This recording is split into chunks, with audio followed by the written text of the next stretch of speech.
sobrang init. So guys, ang ganda-ganda talaga nito guys.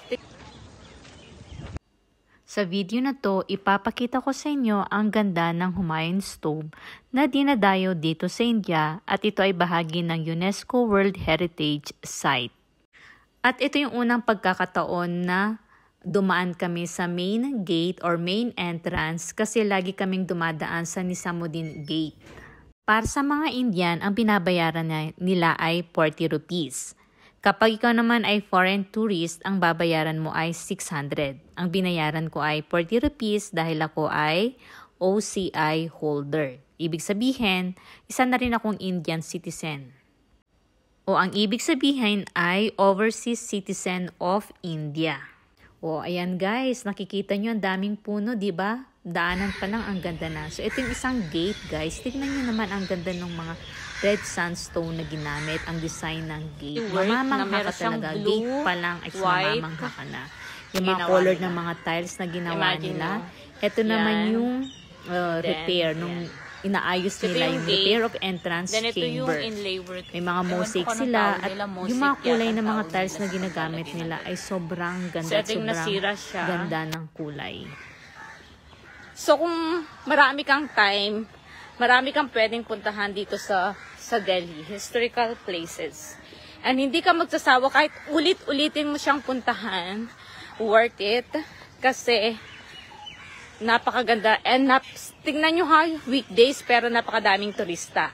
Ang turista ang bayad is 600. So eto na guys, nakikita nyo, eto na yung pinaka-entrance ng Humayun's Tomb. Gate pa lang guys, napakaganda na, diba? How much more yung nasa loob ng gate. So eto nga, makikita nyo, ayan. Eto yung harapan ng gate na nakaharap dun sa Humayun's Tomb. At eto yung napakalawak na garden. Napakaganda ng lugar nito. Kaya front niya, guys. Worth na worth puntahan. Ang Humayun Tomb ay isang resting place ni King Humayun at ang kanyang pamilya. At ito din ay libingan ng iba't ibang Mughal prince and princess kasama na si Prince Dara, Shuko at ang kanyang mga anak.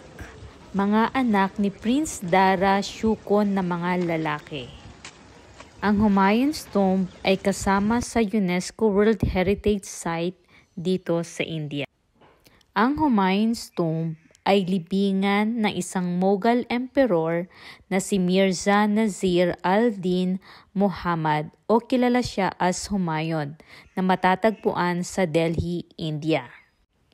Ang Humayun Tomb o libingan ay ipinagawa ng unang asawa ni Humayun nang tawag sa kanya ay si Empress Begum. Sinimulan itong itayo noong 1558 at ang nagdisenyo nito ay si Mirak Mirza Ghiyas at ang kanyang anak na si Sayyid Muhammad. At ito ang tinawag nilang kauna-unahang garden tomb on the Indian subcontinent.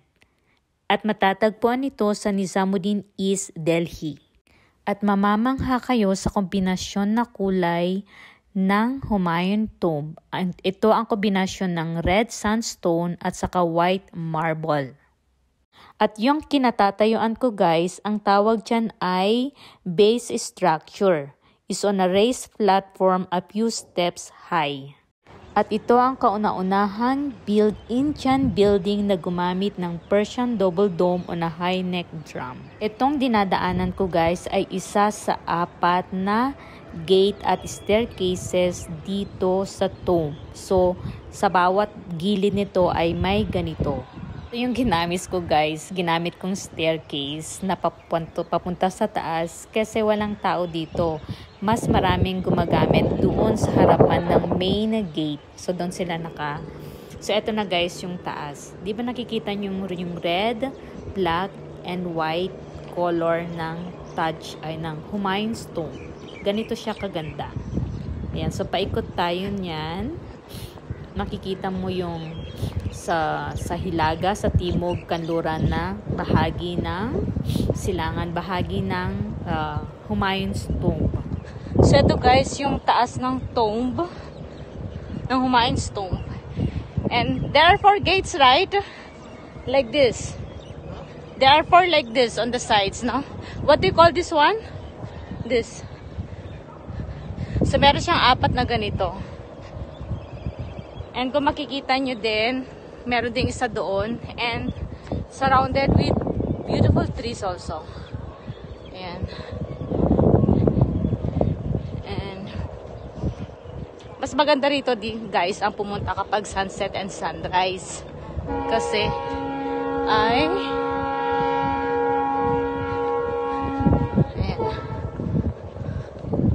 Ito yung unang picture namin dito dati before.